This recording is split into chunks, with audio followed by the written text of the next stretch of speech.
ആദ്യം BJP പ്രതിനിധി പറഞ്ഞതിന് മറുപടിയാണ്. പറഞ്ഞോ? അദ്ദേഹം പറഞ്ഞു പാലക്കാട് ഞങ്ങൾ താമര വിരിപ്പിക്കുന്നു. ഞാൻ ഒരു കാര്യം പറയാം, 2021 ഇതേ പാലക്കാട് ഇന്ത്യയിലെ തന്നെ ഏറ്റവും പ്രമുഖനായ ഒരു നേതാവ് മത്സരിക്കാൻ വന്നു. ആ മത്സരിക്കാൻ വന്നു. മത്സരത്തിനിടയിൽ പ്രചരണത്തിനിടയിൽ MLA ഓഫീസ് കണ്ടെത്തി. MLA ബോർഡ് വെച്ചു. എന്ന് അതിനുശേഷം വോട്ടിനൊന്നല്ല തോറ്റത്, ഒരു ബൂത്തിൽ കിട്ടുന്ന വോട്ടിനാണ് തോറ്റത്. ഇത് ലോകസഭയാണ്, ഇത് നരേന്ദ്രമോദിജി പറഞ്ഞു വന്നപ്പോഴേ സ്ഥാനാർത്ഥി എവിടെ? സ്ഥാനാർത്ഥി ഇപ്പോൾ എവിടെ? രണ്ടാമത് പ്രായാധിക്യമായി. ഇനി ആ സ്ഥാനാർത്ഥി ഒന്നുകൂടി പറയട്ടെ, കാര്യം കൂടി പറയാം. അതുകൊണ്ട് BJPയുടെ സ്ഥാനാർത്ഥിയുടെ ബോർഡുകൾ കാണാം, വിജയമുണ്ടാകില്ല. രണ്ടാമതൊരു കാര്യം നിങ്ങൾ നോക്കൂ, രണ്ടാമത് ഈ മണ്ഡലത്തിൽ നിൽക്കുന്നത് BJP ആണ്. കേരളത്തിൽ ഒരു മുനിസിപ്പാലിറ്റി BJPയുടെ നിയന്ത്രണത്തിലുണ്ടെങ്കിൽ ഈ പാലക്കാട് മുനിസിപ്പാലിറ്റിയാണ്.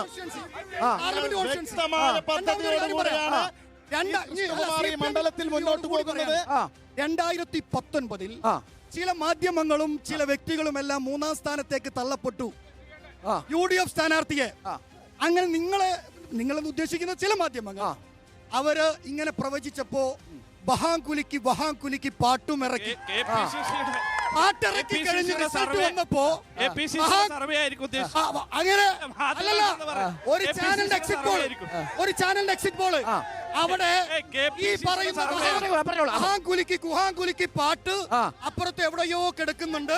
അവിടെ വിജയിച്ചത് VK ശ്രീകണ്ഠൻ എന്ന് പറയുന്ന എന്ന് പറയുന്ന പോലെ നിങ്ങളെപ്പോലുള്ള മാധ്യമ പ്രവർത്തകർ രാഹുൽ ഗാന്ധി ഇന്ത്യ ഭരിക്കുമെന്നുള്ള ഒരു വോട്ടുകാർ വോട്ട് ചെയ്തിട്ടല്ലോ ഇവിടെ പ്രധാനമന്ത്രിയാകുമെന്നുള്ള ഒരു ഖ്യാതി ഉണ്ടാക്കി. ഇവിടെ കേരളത്തിൽ ഒരു തെരഞ്ഞെടുപ്പിൽ തരംഗം ഉണ്ടാക്കി. ഇവർക്ക് ജയമുണ്ട്. ഞങ്ങളുടെ പണി അതല്ലേ, തരംഗം ഉണ്ടാക്കി. ഒന്ന്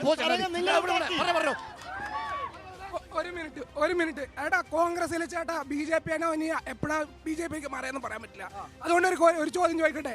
നിങ്ങളുടെ DCC പ്രസിഡന്റ് നിങ്ങൾ ഈ നേതൃസ്ഥാനത്തിനെ കുറിച്ച് വാദോരാതെ പറയുന്നുണ്ടല്ലോ, അയാൾ എത്ര പത്രസമ്മേളനത്തിൽ എത്ര കാര്യങ്ങൾ പറയണ്ടേ, എനിക്ക് BJPയിലേക്ക് ആരുടെ ഒത്താശ വേണ്ട, ഞാൻ പോകുന്നത്, ഇങ്ങനെയുള്ള ഒരാളുടെ വിശ്വസിച്ചിട്ട് ചോദിക്കട്ടെ. KPCC അംഗപേടനാണോ? ഒരു മിനിറ്റ് ഏതിൽ പറഞ്ഞിട്ടുണ്ട്? അതെ, DCC പ്രസിഡന്റ് എന്നല്ല പറയേണ്ടത് കേട്ടോ. KPCC പ്രസിഡന്റ് പറയണം. ഏതിലാണോ പറയണേ? ഏതിൽ പറഞ്ഞിട്ടുണ്ടെന്ന് ഏതിൽ പറഞ്ഞിട്ടില്ല. തിരുത്ത് KPCC പ്രസിഡന്റ് എന്ന് പറയണം. DCC പ്രസിഡന്റിനെ പോലും വെളിയിലാത്ത KPCC പ്രസിഡന്റ് പറയാൻ പറ്റുള്ളൂ. ഹലോ, ഞാൻ മറുപടി പറയാം. അടിസ്ഥാനപരമായിട്ടുള്ള ചോദ്യമാണ്. വികസനം, രാജ്യത്തെ ഏറ്റവും വലിയ വികസനം നരേന്ദ്രമോദിയാണ് കൊണ്ടുവന്നത്.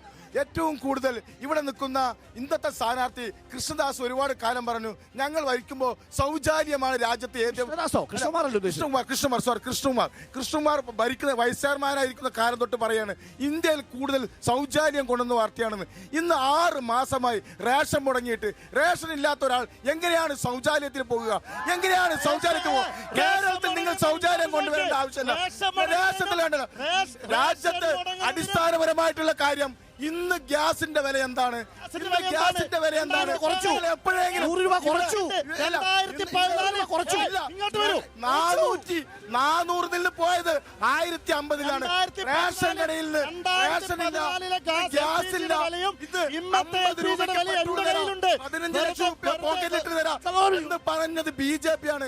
ഈ വികസനം കൊണ്ടാണോ നിങ്ങൾ ഈ പാലക്കാട് വോട്ട് ചെയ്യാൻ പോകുന്നത്?